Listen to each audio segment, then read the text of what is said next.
Au Gabon et à Libreville en particulier, la polémique ne s'estompe pas au sujet des frais de l'association des parents d'élèves, AP, exigés aux parents d'élèves dans les établissements.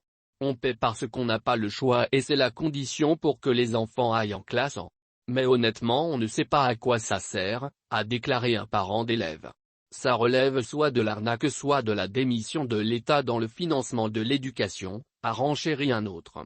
Depuis la rentrée des classes, ils sont nombreux à se plaindre du paiement de l'AP, tant les montants exigés diffèrent d'un établissement à un autre, souvent sur la base d'aucun texte réglementaire.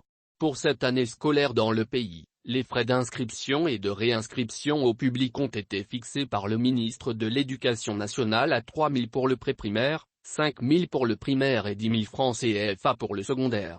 Ils couvrent coopérative, carte d'identité, bulletin, carnet de liaison, consommables, entretien de l'établissement.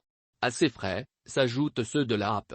Ce qui agace les parents d'élèves, d'autant que, estime Marly Zada le principal du CRM en Boucat, ils n'arrivent pas à différencier les frais d'inscription / réinscription et ceux destinés à l'AP.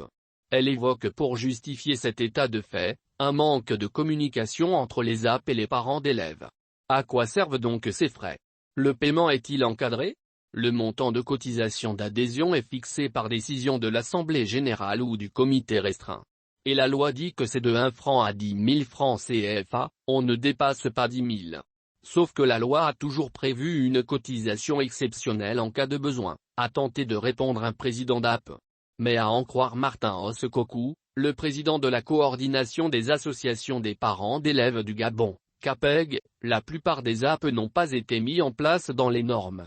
C'est de connivence avec les parents véreux et les chefs d'établissement qui viennent arnaquer les parents en début d'année, a-t-il dénoncé à l'issue d'une rencontre avec le ministre de l'Éducation nationale dans ce contexte de polémique. Nous avons proposé que les fédérations puissent fonctionner dans les normes et que les AP soient désormais identifiables par rapport à une fédération nationale, a-t-il fait savoir. S'il insiste sur le fait que les frais de réinscription et d'inscription sont du domaine du ministère de l'Éducation nationale, il assure qu'une note circulaire règle le problème de cotisation d'AP. C'est-à-dire au pré-primaire 1 000 francs par élève, au primaire 1 000 francs par élève, au secondaire 2 000 francs.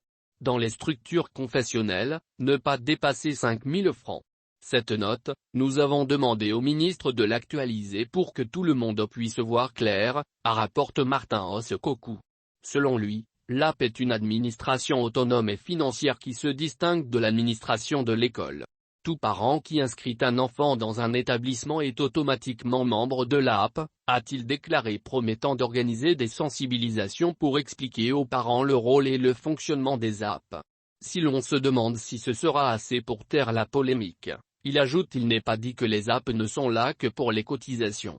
Nous participons dans le cadre de l'élaboration de la politique du système de l'éducation. Donc il faudrait aussi que les chefs d'établissement respectent les bureaux d'AP, a-t-il déclaré.